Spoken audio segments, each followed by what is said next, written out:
Oke, Bapak Ibu, kemarin saya sebetulnya melanjutkan dari khotbah yang apa disampaikan oleh Yudi. Kemarin kita belajar tentang bagaimana Bapak Ibu menjadi ahli waris, ya, menjadi ahli waris. Dan saya melanjutkan hari ini adalah sebetulnya apa yang menjadi syarat untuk Bapak Ibu menjadi ahli waris. Berapa banyak orang yang percaya di ruangan ini bahwa kita adalah anak Allah? Amin. Ada yang lambaikan tangan? Yes. Kalau Anda tidak yakin, saya akan doakan pulang dari tempat ini, ya. Kenapa?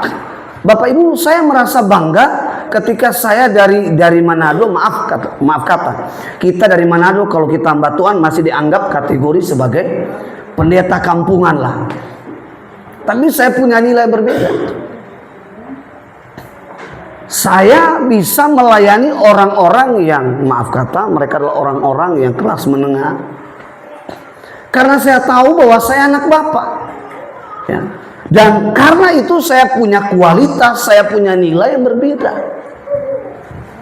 Saya tidak dipengaruhi oleh karena kamu kaya, oleh karena kamu hebat, kamu pintar. Akhirnya saya menghormati. Saya memandang Bapak Ibu hari ini bahwa kita ini sama. Cuman bedanya saya di atas mimbar, Bapak Ibu duduk. Yang amat diberkati adalah orang yang duduk dan menerima.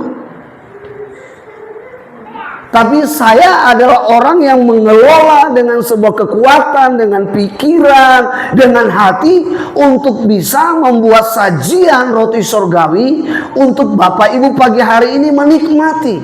Amin. Ya, makanya Bapak Ibu ini adalah raja, Bapak Ibu adalah raja. Kenapa? Karena saya melayani. Ya.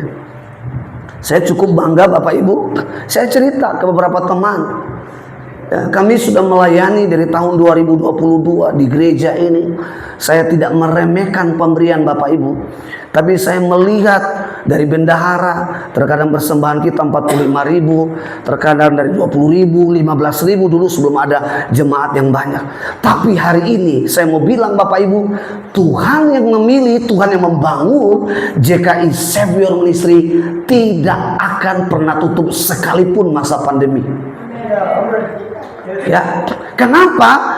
Karena saya tahu bahwa Tuhan yang memanggil dan Tuhan yang bertanggung jawab. Amin. Dan Bapak Ibu harus percaya kalau Bapak Ibu hari ini dipanggil, berarti Tuhan bertanggung jawab atas hidup Bapak Ibu. Dan saya mau bilang Bapak Ibu, tahun hari-hari yang kita akan lewati ini adalah hari-hari yang tidak mudah. Kita sedang menyaksikan bangsa Israel sedang perang dengan negara-negara yang lain. Semua orang bisa mendefinisikan ini adalah politik. Saya mau bilang bukan, ini adalah tanda-tanda zaman bahwa Yesus tidak akan lama lagi datang. Itu sebabnya Matius 25 katakan, jadilah wanita mempelai Kristus yang bijaksana, dan dari hidup ini dengan sebaik mungkin, karena mempelai pria akan datang, supaya kita sudah siap sedia. Ya. Karena Bapak Ibu, banyak sekali orang-orang berpikir akhirnya membangun sebuah bisnis, akhirnya lupa waktu, capek. Di Jakarta Bapak Ibu, dari Bogor ke Jakarta kita naik tol, sama harga tarif dari InDriver itu jauh lebih mahal tol. Saya seumur-umur melihat di jalan tol bisa macet. Hari Senin sampai Jumat orang itu pergi sudah subuh. Jadi di sana tidak ada siang, malam terus. Semua orang berperang dengan waktu. Nah, kita di Sulawesi Utara ini masih punya waktu untuk bergurau, untuk berkumpul dengan saudara-saudara kita. Nah, hari ini saya ingin menyampaikan adalah tentang akil balik ilahi. Kenapa saya pakai ilahi? Ya, nanti kita belajar, tapi kita buka dulu firman Tuhan. Hari ini dalam Galatia pasal 4 ayat 1 sampai pada ayat yang ke-11. Israel bisa buka supaya jemaat-jemaat yang tidak bawa Alkitab bisa baca. Kita juga bersyukur kita di Bitung ini sudah dibuka toko handphone aksesoris namanya Bintang. Ya, saya kemarin beli ini, saya pesan di online harganya 200.000 lebih. Di Bintang ini cuma 117.000. Wah, ya. Handphone punya panstop, bukan hanya ikan dan makanan, punya panstop melindungi. Nah, kita baca bersama-sama ayat ini 1, 2, 3. Yang dimaksud ialah seorang ahli waris belum akil balik, sedikit pun tidak berbeda dengan seorang hamba.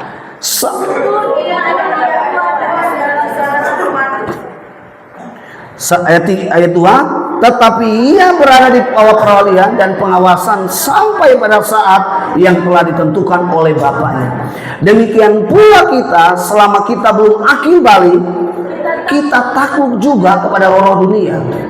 Tetapi setelah genap waktunya, maka Allah mengutus anaknya yang lahir dari seorang perempuan yang takluk kepada hukum Taurat. Ia diutus untuk menebus mereka yang takluk kepada hukum Taurat, supaya kita diterima menjadi anak. Dan karena kamu adalah anak, maka Allah telah menyuruh roh anaknya ke dalam hati kita, yang berseru, ya Aba, ya Bapa. Jadi kamu bukan lagi hamba, melainkan anak. Jikalau kamu anak, maka kamu juga adalah ahli waris oleh Allah dahulu. Ketika kamu tidak mengenal Allah, kamu memperhambakan diri kepada Allah-Allah yang pada hakikatnya bukan Allah. Tetapi yang sekarang sesudah kamu mengenal Allah, atau lebih baik sesudah kamu dikenal Allah, bagaimanakah kamu berbalik daripada roh-roh dunia yang lemah dan miskin, dan maupun mulai memperhambakan diri lagi kepadanya? Kamu dengan teliti apa?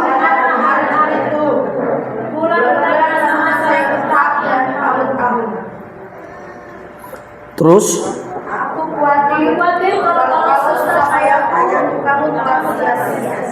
haleluya. Nah, Bapak Ibu yang dikasihi dan diberkati oleh Tuhan, Israel boleh buka slide nih. Ini Israel sedang bergumul karena matanya, apa istilah kita, mata PT. Oke, Israel boleh buka slide-nya. Bapak Ibu, kata akil balik itu adalah bahasa Arab. Nah, di dalam konsep pengertian daripada kata akil balik, klik Israel, itu klik lagi satu, ya. Akil balik itu artinya adalah kedewasaan rohani. Nah, pengertian dari akil balik itu adalah kedewasaan pikiran. Kenapa pikiran? Karena dewasanya seseorang itu hanya bisa dilihat dari cara berpikirnya dia. Dewasanya seseorang itu bisa dilihat dari cara hidupnya, dan itu bicara pikiran. Jadi pikiran perannya adalah memanifestasikan apa yang ada dalam seluruh kehidupan kita. Makanya kalau Israel mundur kayak ini, Israel yang terlalu cepat ya, mundur dulu ke belakang. Nah, syarat untuk menjadi ahli waris dikatakan apa? Anak, bukan hamba. Kenapa dibilang anak? Anak itu bicara identitas kita. Hamba itu hanyalah seorang budak yang dikendalikan seorang hamba. Dia bekerja dengan sukarela. Tapi anak itu mendapatkan otoritas, mendapatkan apa? Warisan daripada Bapa. Nah, kapan Bapak Ibu disebut adalah anak? Dan mengapa kita harus disebut sebagai anak? Salah satu Allah mengembalikan kita kepada polanya adalah satu-satunya cara adalah kita harus menjadi anak. Makanya di dalam surat Yohanes dikatakan orang yang percaya dia dilahirkan dari Allah. Tapi kalau Bapak Ibu lihat di dalam Kejadian pasal 1 ayat 26 sampai 28, kita bukan disebut anak, tapi diciptakan segambar dan serupa dengan Dia. Artinya apa? Kita ini milik Allah. Amin. Kita ini adalah kepunyaan Allah. Kekayaan yang ada pada Bapa itu juga menjadi milik kita. Allah tidak pernah merancangkan Bapak Ibu miskin. Tapi miskin itu adalah nasib. Amin. Kalau Bapak Ibu hari-hari cuma makan tidur, kira-kira kaya atau miskin? Maka itu saya mau bilang miskin itu nasib. Kalau agama lain bilang ya kita sudah ditakdirkan, Tuhan tidak pernah mentakdirkan Bapak Ibu jadi orang miskin, apalagi jadi orang bodoh. Karena bodoh miskin itu nasib. Saya lihat ibu gembala ini kalau marah sama dua anak saya itu, waduh, saya bilang ini perlu ada tensi, ada stetoskop, ada alat tens darah ini. Kenapa saya melihat ibu gembala begitu giat, begitu marah sama anak-anak? Karena yang diharapkan dia tidak mau anak-anaknya menjadi anak-anak yang bodoh.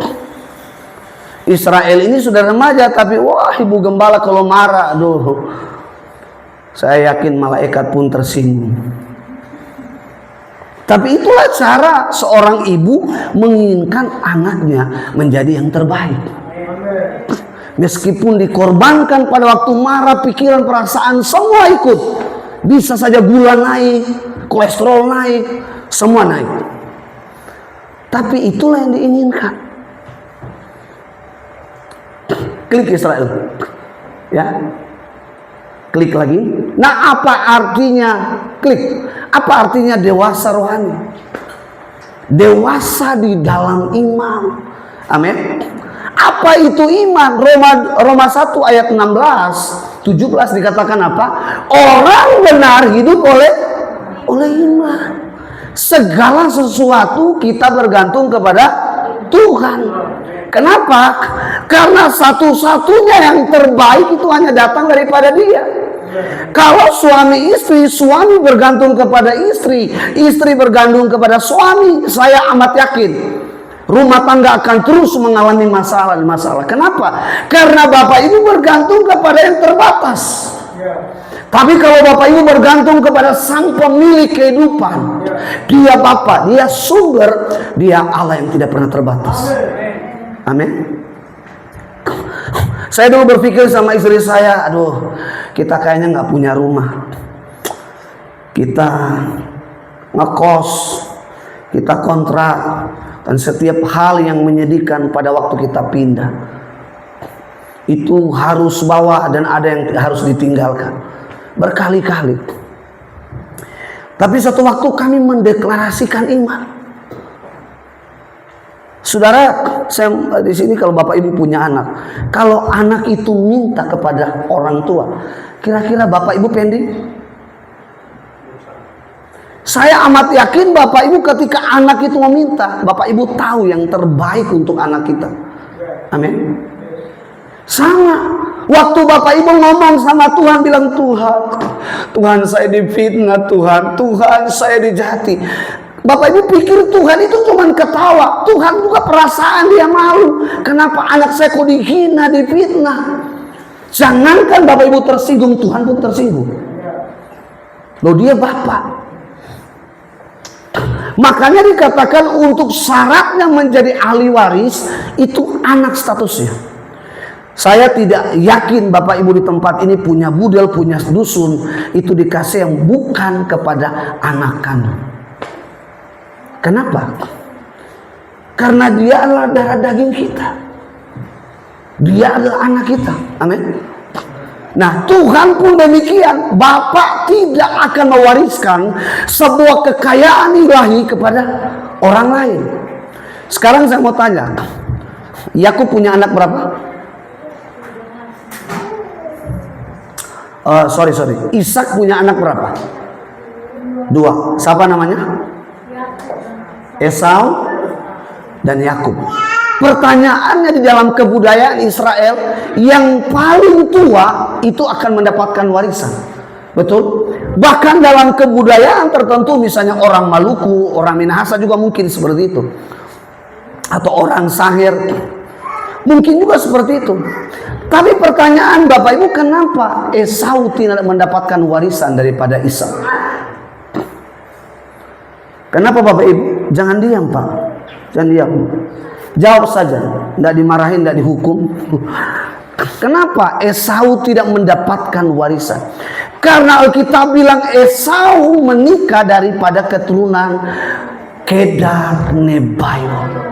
Dan Alkitab bilang keselamatan hanya datang daripada bangsa Israel.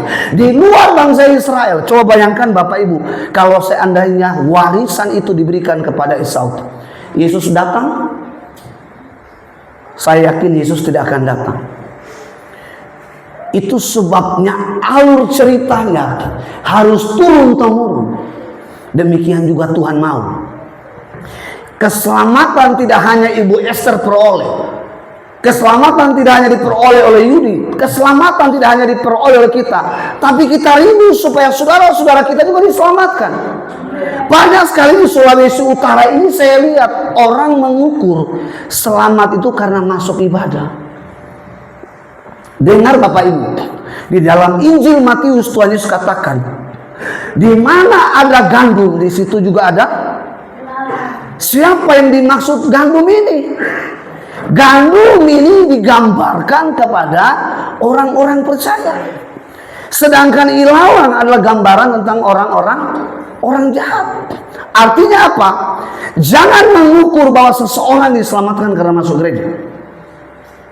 Masuk gereja di daerah Sulawesi Utara, di Sangir, di Maluku, di Papua, itu sudah menjadi tradisi.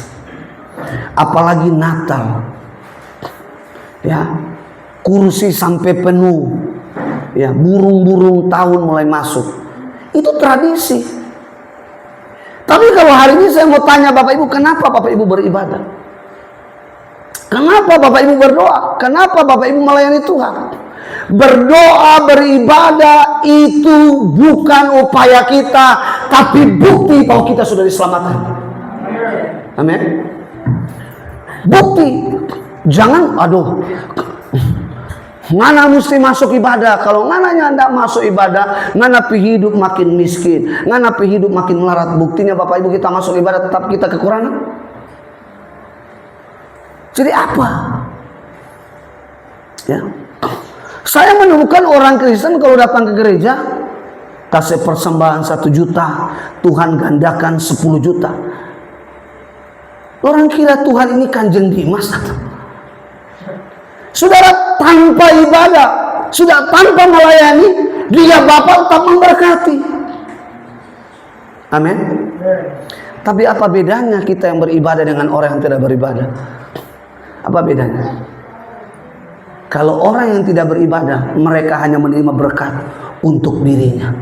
Tapi orang yang beribadah kepada Tuhan, menerima berkat tapi dia menjadi saluran. Amin. Jadi saluran. Makanya Bapak Ibu, jangan marah istri-istri. Kalau suami doanya 3 juta tiba-tiba bocor, bukan karena dia kasih 0203. Tapi itulah sebuah gaya hidup, kita suka memberi. Suka memberi. Saudara, saya pergi melayani ke beberapa gereja. Ya. Pokoknya motivasi saya melayani. Melayani. Tahulah Bapak Ibu kalau lihat pendeta seperti saya kan, khotbahnya tidak ada yang nadanya rendah. Ya, saya tidak bisa jadi kayak Yudhistira. Saya tidak bisa jadi seperti Onal Mayau. Ya saya. Makanya Valeri bilang begini, ayah di hari biasa dengan di mimbar tetap sama nadanya. Berbeda dengan mami. Kalau di kenyataan sama mimbar beda. Ya itu karakternya dia. Saya marah di dunia biasa dengan di mimbar sama. Dan itulah karakter saya. Ya. Bukan berarti istri saya skenario, tidak. Istri saya tidak punya skenario. Tapi kalau saya bilang begini, makanya saya bilang sama teman-teman saya, kalau ngoni ingin harga diri mahal, pergi di Jawa. Kenapa? Karena semua dong panggil ngoni Mas. Mas Yudi di Bapak Ibu tahu enggak? Di Sulawesi Utara, di Bitung, di mana-mana pegadaian. Di Jawa pegadaian jarang. Karena Mas tamu di mana-mana. Saya sedang panggil Mas Dem. Aduh, rasa lucu. Mas Dem, ya kan? Saya bilang, aduh, betapa berharganya saya dipanggil Mas Dem. Ya kan? Kalau dipanggil Mas Onal, kalau ditambah sedikit Mas Toyo. Ya kan? Kalau buka-buka sama dengan kita ini kalau panggil Mas. Ya tuh, nggak mungkin. Kalau Mas Yudi, masih nama Yudi, Jawa lah, ya kan? Ya kan? Mas Ewin, Pak Ewin masih boleh lah. Kalau Mas Jokes, aduh, tole bos, ya nggak bisa. Aduh, Bapak Ibu, saya seringkali bergurau kalau ke Jawa itu harga diri saya itu naik, ya toh. Apalagi ini sama dengan namanya Angel, Mbak Angel, itu kurang cocok, ya kan? Mbak Tuti, ya toh. Itu cocok karena agak dunia Jawa, ya toh. Mbak Lina boleh, boleh, ya. Tapi kalau sama dengan Revan, aku panggil Mas Revan, Cak, boleh. Boleh. Aduh. Tapi Bapak Ibu mau tidak mau itulah kebudayaan. Harus terima. Begitupun waktu kita percaya Yesus, kita terpindah pada pola Tuhan. Mau tidak mau kita harus terima dan hidupi. Amin. Nah, saya lihat banyak sekali orang Kristen di gereja hanya kulit. Haleluya, puji Tuhan. Pulang dari gereja Senin sampai Sabtu jadi setan. Nah, saya percaya Bapak Ibu tidak hanya malaikat dalam gereja, amin. Karena banyak matang kalau marah, ngana mau kita setan bangkit, ngana keturunan setan dan. Ya. Saya berharap kita semua adalah malaikat Tuhan di bumi, amin. Ya, jangan karena soal beras, soal mantan bamiskol bacet, akhirnya perang dunia. Oh, kita yakin bukan jadi malaikat, sekesurupan itu. Ya. Nah, Bapak Ibu klik Israel. Hebatnya Bapak Ibu, kita di zaman dulu kalau jauh buka Alkitab, sediakan ludah yang banyak. Ya toh? Tapi kalau di zaman sekarang cuma aja sorong-sorong. Maaf Ibu Esther, bukan mau hina itu dong Ibu Esther pejaman mar. So begitu. Oke, Israel klik. Bapak Ibu lihat di dalam ayat 4 dikatakan begini. Ayat 4 kita baca sama-sama. 1, 2, 3. Tetapi setelah genap waktunya, maka Allah mengutus anaknya yang lahir dari seorang perempuan dan takluk kepada hukum Taurat. Ayat 5, ia diutus untuk menebus mereka yang takluk kepada hukum Taurat, supaya kita diterima menjadi anaknya. Ayat 6, dan karena kamu adalah anak, maka Allah telah menyuruh roh anaknya ke dalam hati kita yang berseru, ya Aba, ya Bapa. Ayat 7, jadi kamu bukan lagi hamba, melainkan anak. Jikalau kamu anak, maka kamu juga adalah ahli waris oleh Allah. Jadi Bapak Ibu, Bapa di sorga tidak akan bisa mewariskan kepada anak-anak yang belum dewasa. Dan kata belum dewasa itu disebut hamba. Karena hamba ini adalah berkaitan erat dengan pengertiannya orang yang masih hidup di luar Kristus. Makanya Bapak Ibu kalau lihat ada orang yang gampang merajuk, ya, gampang tersinggung, gampang tersumbing. Saudara, saya mau bilang dia Kristen tapi dia belum dewasa. Artinya sudah percaya tapi dia belum mau untuk menghidupi pola Bapa. Saya dulu adalah orang yang gampang tersinggung. Jangan coba-coba kalau saya bawa kendaraan ada yang senggol, saya salib. Tapi saya belajar, ternyata kebudayaan orang Jawa itu, Bapak Ibu, mereka kalau ngomong itu santun sekali. Saya di Solo itu belajar apa sih artinya boten. Boten itu bahasa Jawa itu tidak, tapi itu bahasa kerajaan yang halus. Jadi saya terus belajar yang jual-jual batik. Ini kebetulan ada orang kasih batik. Ya mumpung Sopi di Solo tuh. Memang Solo itu batik paling terkenal. Dan kalau orang pakai batik-batik yang dicetak di sini, orang pakai langsung tabakar karena panas. Tapi kalau batik Solo itu seperti kulkas memberikan kehangatan. Saya diantar.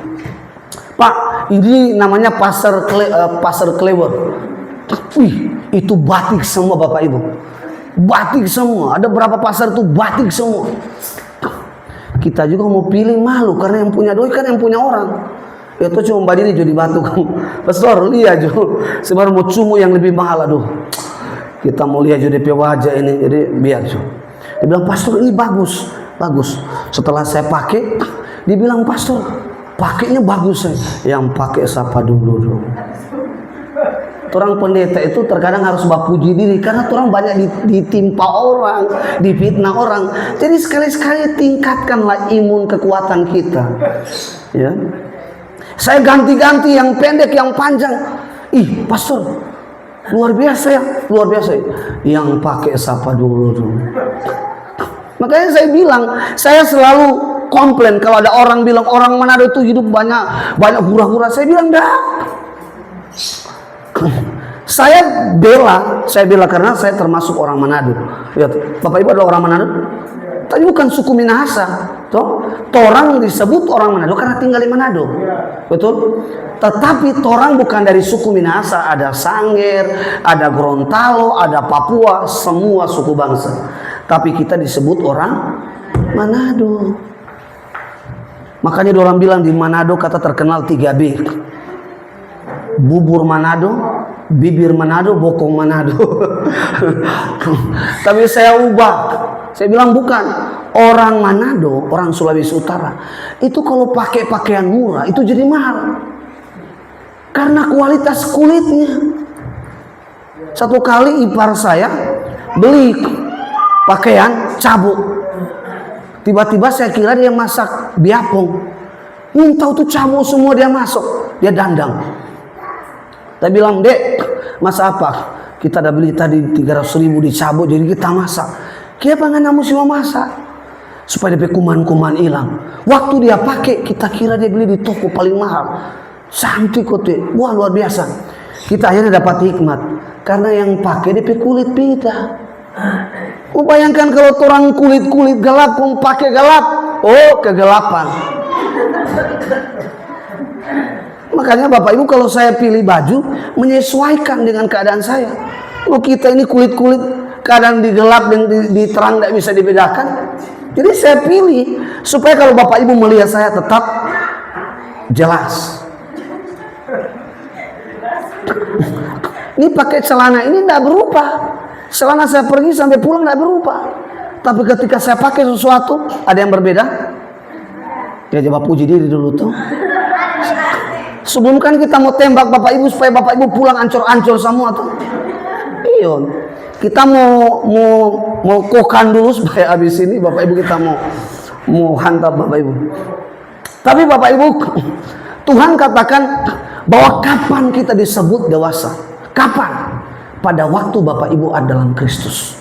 Itu sebabnya di dalam ayat ini, ayat 4 sampai ayat 7 dikatakan apa? Tibalah genap waktunya Allah mengutus siapa? Yesus. Saudara, bicara Yesus adalah bicara tentang inkarnasi Allah. Kenapa Allah harus berwujud dalam kemanusiaan? Supaya Bapak Ibu dapat melihat bahwa dia benar-benar Allah. Dari mana? Karena wajah face yang Yesus pakai adalah bukan dari surga, tapi dari Yahudi. Bagaimana Bapak Ibu bisa membedakan bahwa dia Tuhan dan yang bukan daripada dan bukan Yesus adalah bukan dari Tuhan? Dari perbuatan. Dari mana? Dari kuasanya. Waktu dia bilang kepada wanita Samaria, aku tahu bahwa kamu punya 5 suami. Jadi kalau tambah sah jadi 6. Ya kan? Wanita ini merasa jijik. Aduh, kita mau mengaku ini privasi. Aduh, ini akan viral. Apalagi kita ada di dunia viral. Apalagi kita ini di tengah-tengah dunia viral. Baru-baru kita baru lihat Barcelona 5. Bapak Ibu, kita bersyukur kepada orang-orang yang diberi hikmat, punya teknologi. Bapak Ibu tahu enggak, itu bukan wartawan yang di live. Itu adalah penumpang-penumpang yang punya handphone yang anti air dan mereka bisa live. Ih, luar biasa. Dan Bapak Ibu, tertolonglah penumpang-penumpang. Saya kemarin baru lihat dari Tribun Manado sekitar 5 orang yang korban. Dari 500 orang lebih penumpang, hanya 5 orang yang korban. Tapi kita bersyukur. Teknologi Bapak Ibu saya tidak tahu. Ke depan tidak ada lagi proyektor. Handphone Bapak Ibu itu bisa memberikan sebuah cahaya. Dan proyektor nanti akan diupdate lebih mudah, lebih praktis.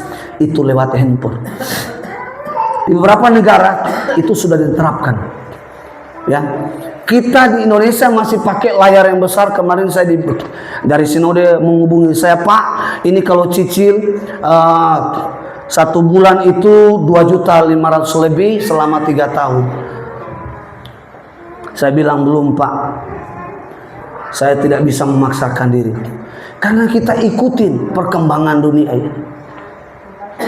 Kapan seseorang dikatakan dewasa? Ketika kita ada di dalam Kristus. Apa syaratnya kita dalam Kristus? Yaitu percaya. Percaya tidak sekedar, ya saya percaya Yesus. Tapi waktu saya percaya Yesus, seluruh hidup saya persembahkan, saya berikan kepada Tuhan. Seluruh hidup kita berarti di dalamnya ada harta, ada istri, ada anak.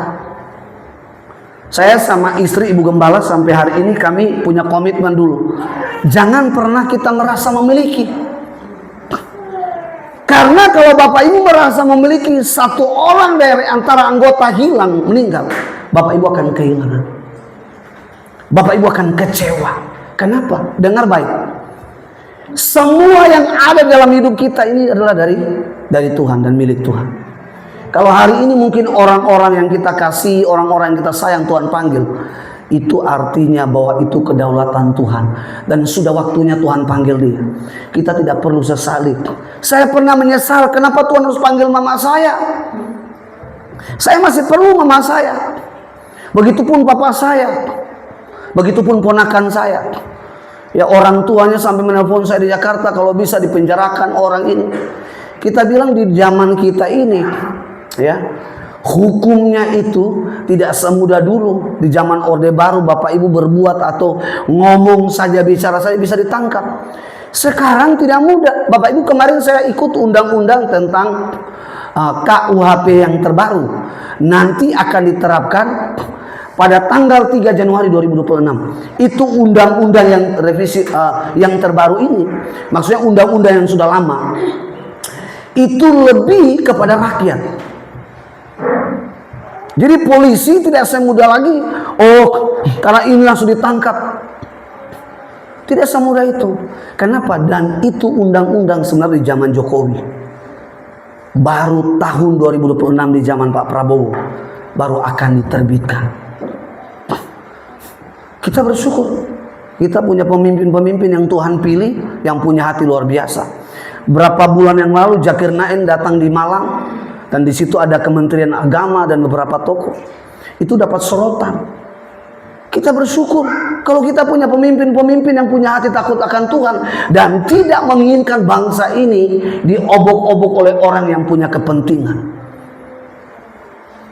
Nah, kita tidak tahu nanti setelah Pak Prabowo ini siapa yang akan menggantikan. Apakah dia jauh lebih baik atau mungkin yang lain. Kita bisa lihat Amerika setelah George Bush, di bawah-bawahnya itu tidak ada yang seperti beliau. Tapi itulah negara. Nah, Bapak Ibu kembali pada firman Tuhan ini. Kita yang sudah percaya, kita tinggal di dalam Dia. Dan kita ada dalam otoritasnya Tuhan. Amin. Makanya Mazmur 37 ayat 24 dikatakan begini.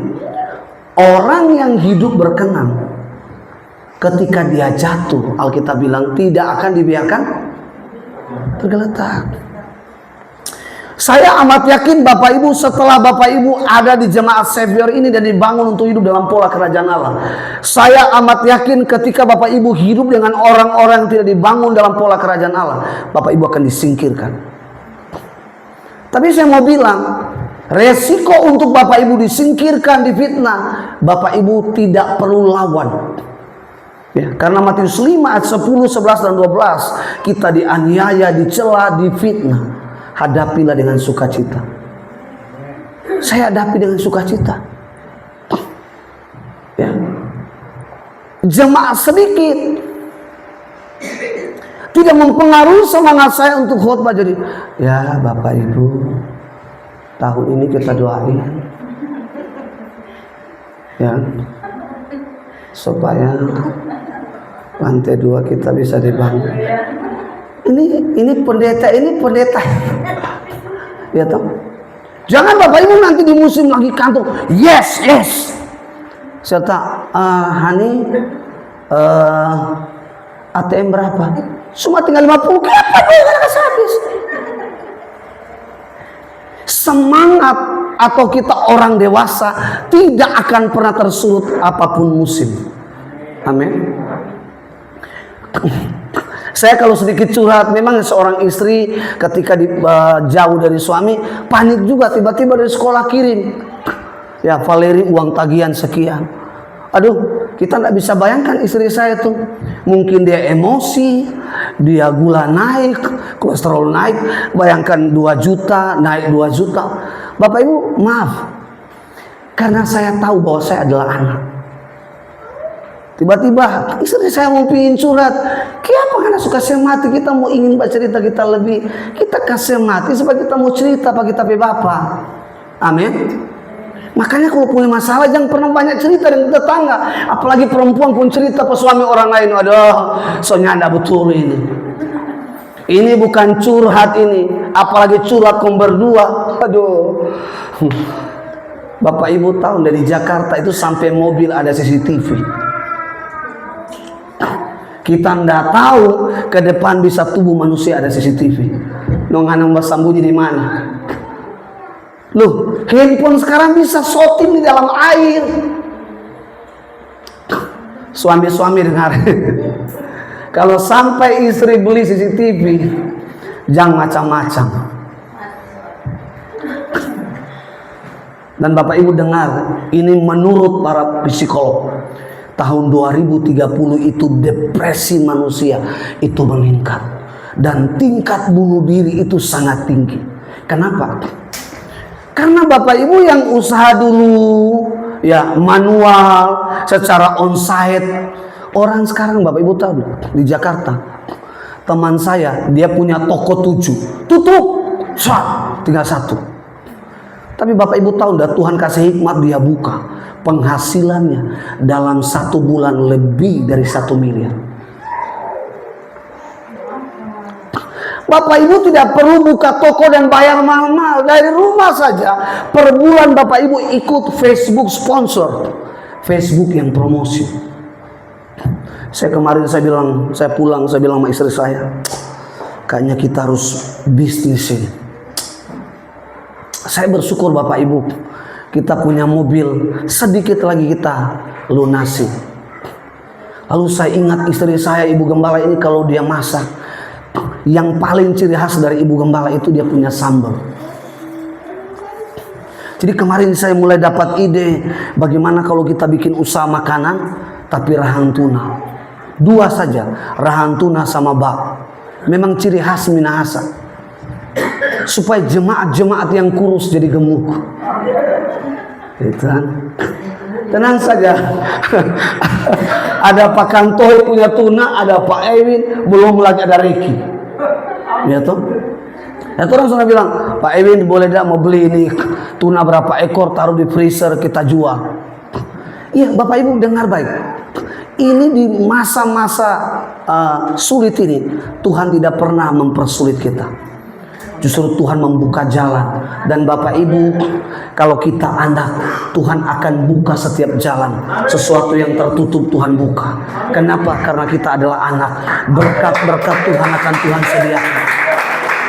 Kenapa saya mau bilang 2019 sampai hari ini saya dengan Ibu Gembala melihat dengan mata kepala, tangan yang tidak pernah terlihat menolong. Bapak Ibu, Kristus menebus kita dari apa? Pola kehambaan. Ya. Kepada apa? Pola kedewasaan. Salah satu Allah ingin mengembalikan kita kepada pola kedewasaan adalah melalui Tuhan Yesus. Di dalam ayat 1 dikatakan begini, Yang dimaksud ialah selama seorang ahli waris belum akil balik, sedikit pun ia tidak berbeda dengan seorang hamba. Sungguh pun ia adalah tuan dari segala sesuatu. Pola itu yang menjadi tuan. Bapak Ibu, orang kalau terikat dengan rokok, bangun pagi dia tidak akan cari istrinya. Bangun pagi dia tidak akan cari Tuhan. Dia cari apa? Kenapa? Karena sudah terpola. Pola ini menjadi Tuhan. Pola ini mengawasi dia. Sehingga ketika dia nggak bisa melakukan, dia merasa gelisah. Ketika pola ini menguasai dia, saya mau bilang Bapak Ibu, engkau punya ketergantungan sama dia. Ada orang yang punya hobinya misalnya pagi-pagi piara burung. Bangun pagi, bukan dia ajak Tuhan bicara, dia ajak istrinya bicara. Ya pagi-pagi dia ajak bicara dengan burung. Ada jemaat di Solo yang kami layani, bapak-bapak. Saya bilang, Tuhan, istrinya bangun pagi-pagi sudah sediakan mau jualan. Tahu enggak suaminya pagi-pagi dia ajak ngobrol sama burung. Aduh, kita bilang ini om ini ngana. Kalau dapat mah itu orang Sangir, orang Papua, Manado. Abis ngana jadi burung di koalingan.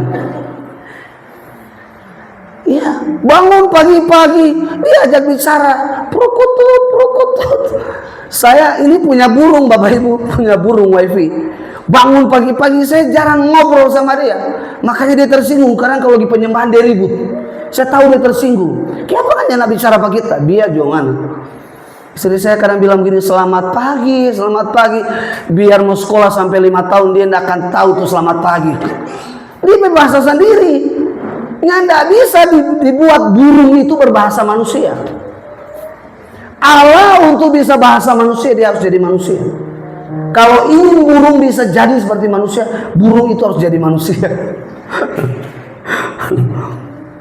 Nah, di dalam ayat 8, di ayat 2 dikatakan, tetapi ia berada di bawah perwalian dan pengawasan sampai pada saat yang ditentukan oleh Bapaknya.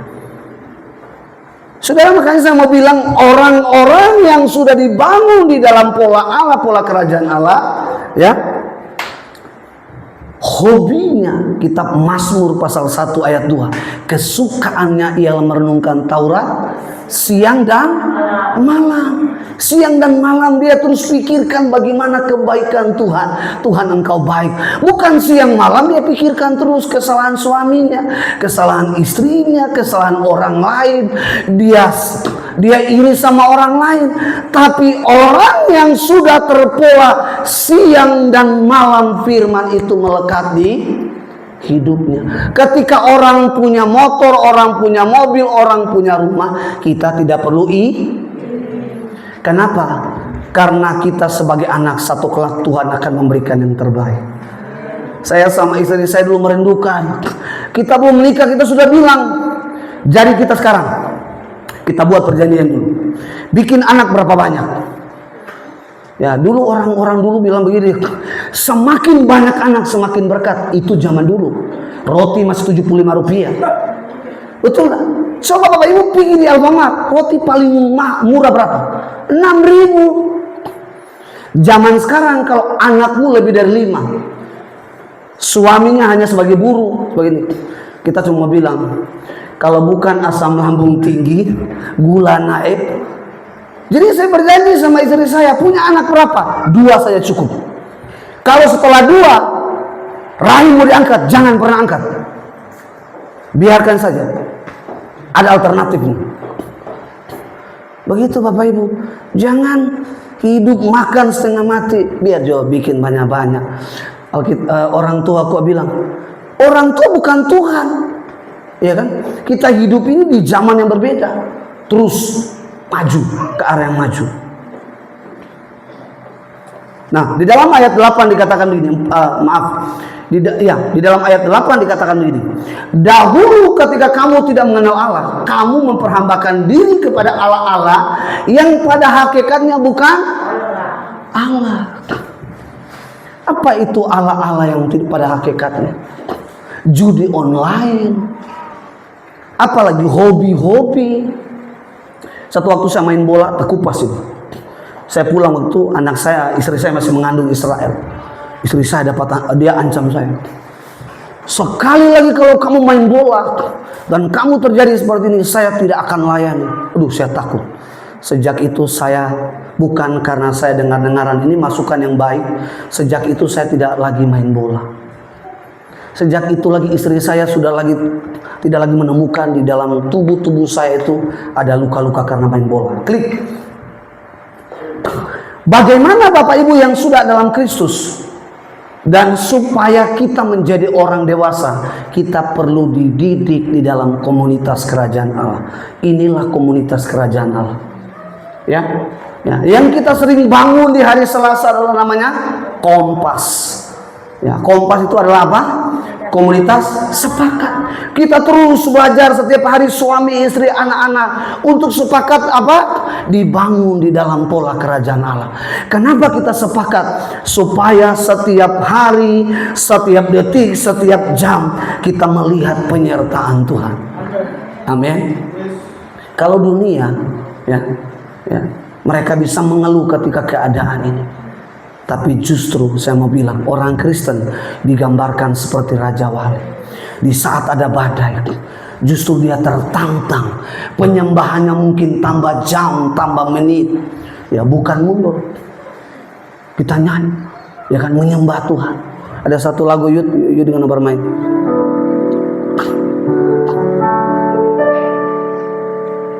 Ku percaya Kau kekal dan setia, Maha Kuasa, pemegang hidupku, mujizat yang besar pasti terjadi dalam nama-Mu. Ada kemenangan. Bapak Ibu bayangkan kalau ketika dalam pergumulan kita menyembah Tuhan, kita panggil Tuhan, suami istri bergandeng tangan. Mungkin Bapak Ibu di ruangan ini bilang begini, kalau kita istri nasihati bagaimana? Kalau Bapak Ibu terus sehati dengan Tuhan, menyembah Tuhan. Matius 18 ayat 20, kalau Tuhan turun tangan, semuanya Tuhan bukakan. Semuanya Tuhan pulihkan. Kenapa Bapak Ibu? Tuhan begitu dekat ketika engkau ada dalam tekanan. Karena dari dalam tekanan, dengan ketulusan engkau menyembah Tuhan, dan Tuhan akan hadir. Di dalam ayat 9 dikatakan begini, klik. Saya sudah hampir selesai. Tetapi sekarang sesudah kamu mengenal Allah, atau lebih baik sesudah kamu dikenal Allah, bagaimanakah kamu berbalik lagi kepada roh-roh dunia yang lemah dan miskin, dan mau mulai memperhambakan diri lagi kepadanya? Tanda tanya.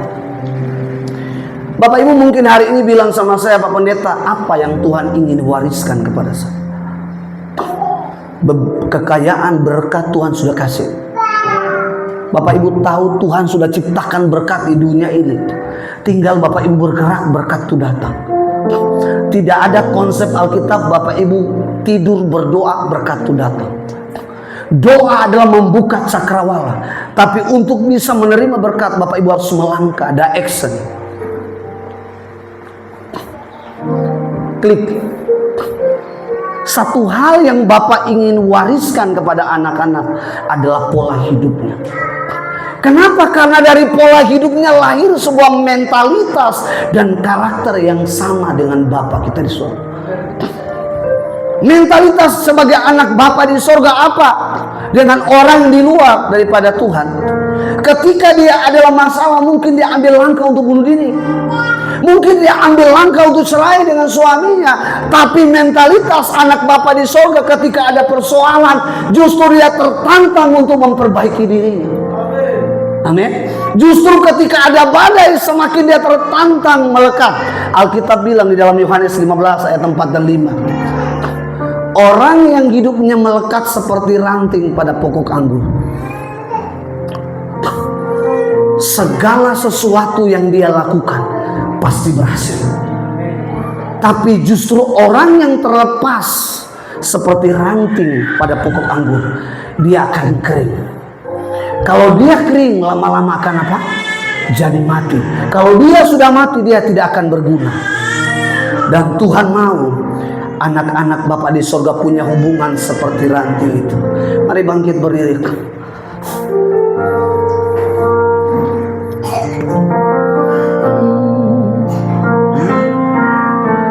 Kasih-Mu layakkan seluruh hidupku. Nyanyikan pujian ini. Mampukan ku melakukan yang Kau inginkan.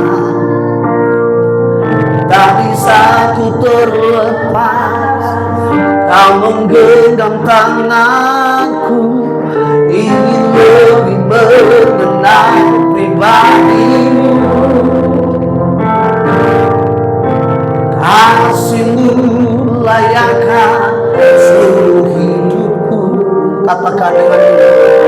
Mampukan ku melakukan yang Kau inginkan.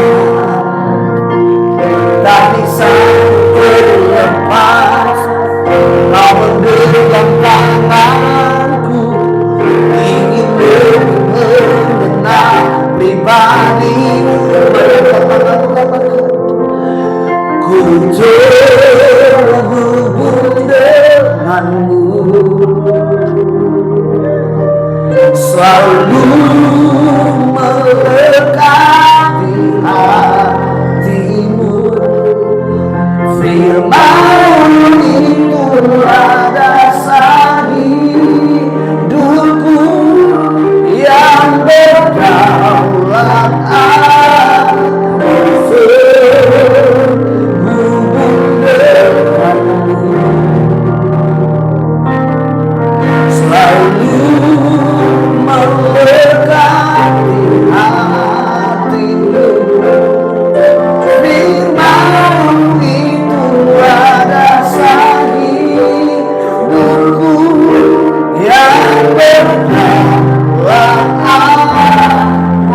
Jamaah Tuhan nyanyikan dengan iman pujian ini.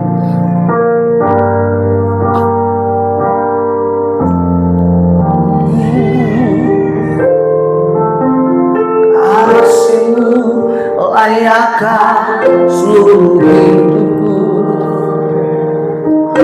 Mampukan ku melakukan yang Kau inginkan. Tak bisa terlepas, Kau menggenggam tanganku. Ingin lebih mengenal pribadi-Mu. Katakan, ku terhubung denganmu, selalu melekat di hatimu. Firman-Mu itulah dasar hidupku yang berdaulat. Ku terhubung denganmu, selalu melekat di hatimu. Firman-Mu itulah dasar hidupku yang berdaulat. Ku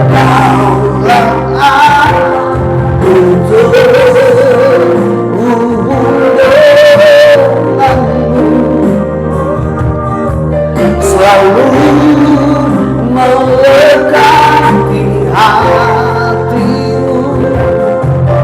Firman-Mu itulah dasar hidupku yang berdaulat atasku. Bapak Ibu di ruangan ini pejamkan mata. Mungkin Bapak Ibu hari ini bilang, Tuhan, saya punya pergumulan. Saya ingin tahu ini apa yang saya rindukan. Satu saja, kalau itu adalah pergumulan Bapak Ibu di ruangan ini, kau ambil waktu dan izinkan kau sampaikan isi hati kepada Bapa di sini.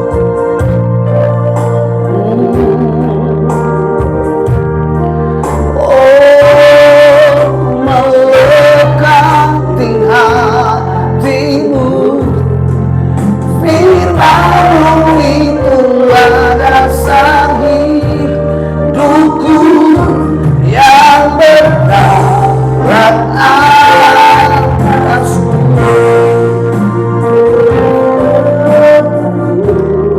berikan waktu Bapak Ibu berdoa.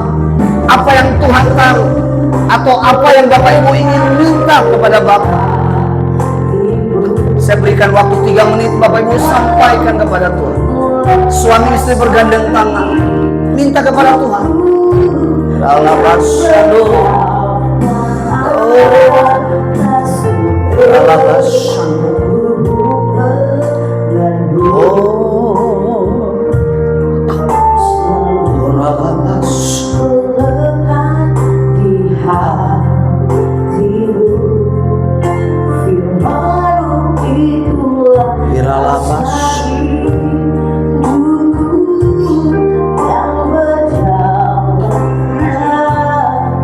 Bapak Ibu tadakan kedua tanganmu.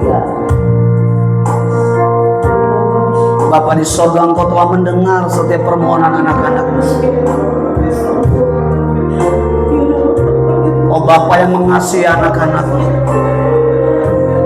oh Bapa tidak akan membiarkan anak-anak-Mu dipermalukan oleh dunia ini. Di mana mereka saat ini duduk dan menadahkan kedua tangan mereka, aku berdoa mewakili setiap pribadi dalam nama Yesus. Cakrawala dibuka atas engkau, sorga terbuka atas engkau, atas keluargamu, atas usahamu, atas pekerjaanmu. Mulai hari ini sampai selama-lamanya, engkau lihat penyertaan Bapa, engkau lihat kedaulatan Bapa, engkau lihat mujizat Bapa, engkau berdoa Bapa. Jesus. Sampai